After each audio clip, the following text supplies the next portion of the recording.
Hi Taurus! Welcome pa sa ating channel at ito ay inyong daily gabay tarot reading for April 24, 2025. Kung naka-resonate kayo, comment down. Kung hindi ka naka-resonate, ibigay niyo po sa iba kasi general reading po ito. This is for you Taurus ngayong April 24, 2025.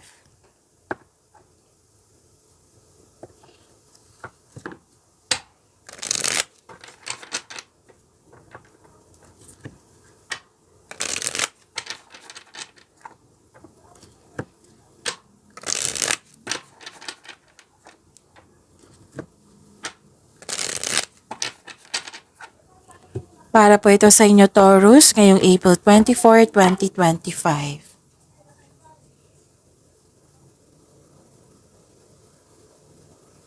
Maraming salamat po sa inyong patuloy na suporta at maraming salamat din po sa mga hindi nag-skip ng ads. Gamitin ang reading na ito bilang gabay lamang sa mga hindi pa nag-subscribe. Subscribe na po kayo at click bell notification para malaman nyo na may bago tayong video.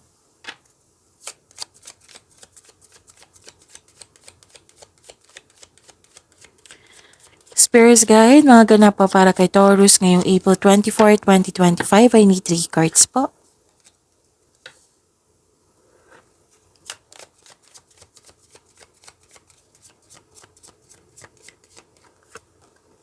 Para po kay Taurus.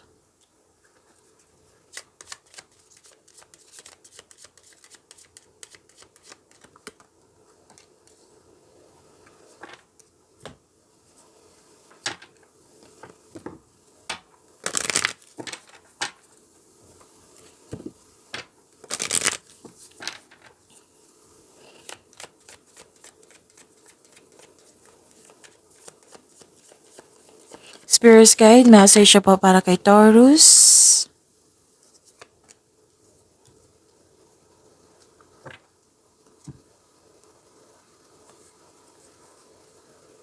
Ngayong April 24, 2025 para po kay Taurus. Pwedeng kayo ang bisita ngayon, pwedeng may bisita kayo ngayon, pwede din na may lakad kayo ngayon. At may nakita ko dito dumating na news or information na bibigyan mo ng agarang action or reaksyon. Mag-ingat kayo sa kompetisyon, rivalry, selos, inggit, tusaw, mandaraya, sinungaling. Pwede din temptation ito or dalawa tong nakikita ko eh. Pwedeng concern to sa third party or may taong tutol sa inyong desisyon, ideas or plano. So, may deception dito, panlilin lang. So, mag-ingat po. May solusyon sa inyong problema, may sagot sa inyong mga katanungan. Pwede din gumagawa kayo ng password ngayon or passcode.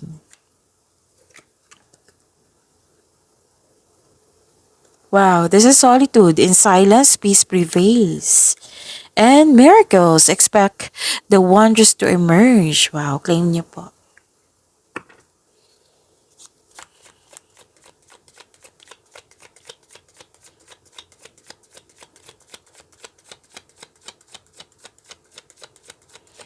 Spirits Guide, ano po yung energy ni Taurus ngayong April 24, 2025?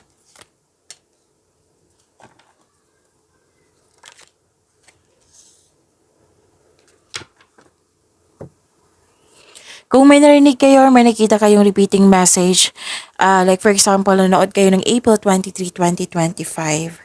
Tapos ngayon din, April 23 and April 24. Tapos may napansin kayong repeating message. Yan po yung pinupush ng course nyo na kailangan yung bigyan ng atensyon, solusyon at aksyon kung maaari po.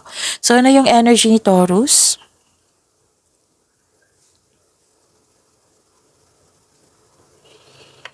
So may truth, clarity, nagkaroon ng balanse, may cause and effect, may justice, may justisya na parating.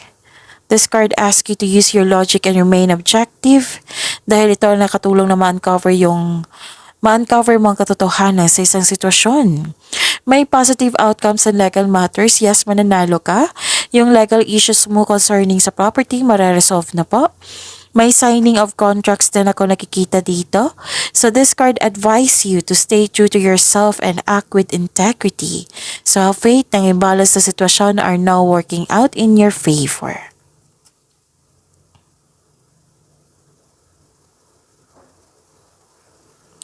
May nakita ko ditong naging impatient. Oo, pwede naalala nyo to ha, so mag-ingat ha, kasi may scam investment ako nakikita dito. Or isang taong maluloko, kasi lumabas din siya dito sa oracle cards nyo. Pwede naalala nyo to or mangyayari pa lang, so mag-ingat. Mag-ingat sa investment or offer dyan sa mga sinasabi sa tao kasi may sitwasyon dito, may nakita ko sitwasyon dito na hindi nagsasabi ng totoo, may hindi totoo. So, kailangan nyo makinig sa inyong intuition.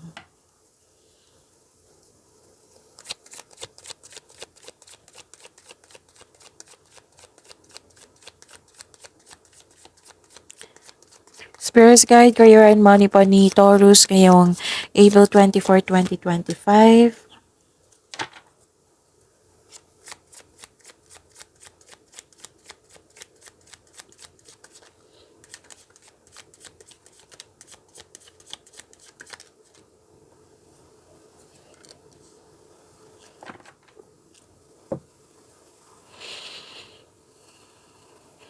Sa career and money niyo po, may nakita ko ditong labis na pagmamalabis. May arrogante dito na concern mo. May bossy din dito na concern or hindi ka satisfied sa completion sa project mo. So this card also tells you na huwag masyadong gastahin ko ang ang mga biyayang natanggap. So kung i-consider mo ang mga biyayang natanggap, celebrate it by expressing gratitude and generosity.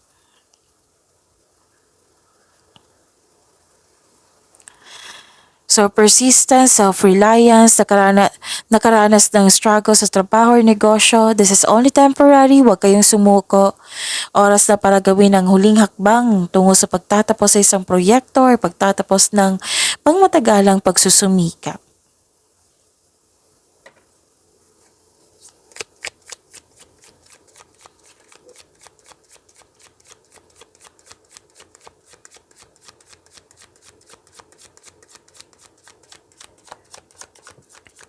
Spirits Guide, Love, Life, Self-Love, Partnership, and Romance, Taurus.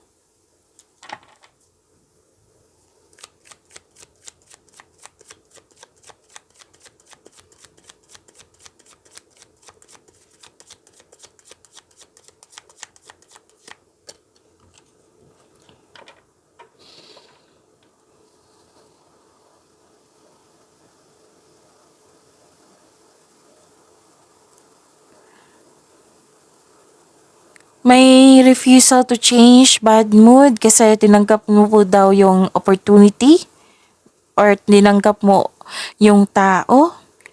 Whether single ka man or may relasyon. Mm?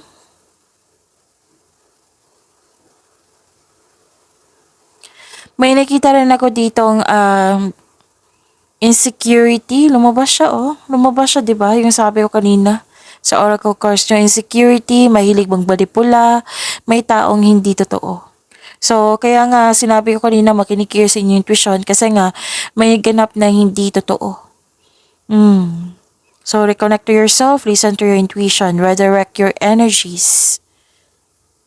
Pag-imani niyo po yung blessings sa binigay sa inyo, Taurus. See you tomorrow. Maraming salamat po.